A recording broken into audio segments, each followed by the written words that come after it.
திருவள்ளூர் அருகே புதூர் கிராமத்தில் அருள்மிகு அன்னை அங்காள பரமேஸ்வரி வீர கொல்லாபுரி அம்மன் ஆலய தீமிதி திருவிழா.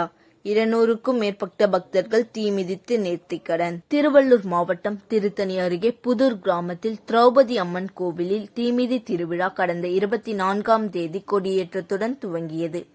18வது நாளான இன்று நடைபெற்ற தீமிதி திருவிழாவில் தினமும் அம்மனுக்கு சிறப்பு அபிஷேக பூஜைகள் செய்யப்பட்டு அம்மன் திருவீதி உலா நடைபெற்றது. 18ஆம் நாளான இன்று பூங்கரகத்துடன் பக்தர்கள் ஊர்வலமாக திருக்கோவிலில் வந்தடைந்தனர். 200க்கும் மேற்பட்ட பொதுமக்கள் கோயில் சுற்றி கூடியிருக்க அக்னிகுண்டத்திற்கு சிறப்பு பூஜைகள் செய்யப்பட்டு கொல்லாபுரி அம்மன் எழுந்தருள வான வேடிக்கையுடன் 200க்கும் மேற்பட்ட பக்தர்கள் கோவிந்தா கோவிந்தா என்று பக்தி முழக்கத்துடன் குண்டத்தில் இறங்கி தீமிதித்தனர்.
இங்கே வந்து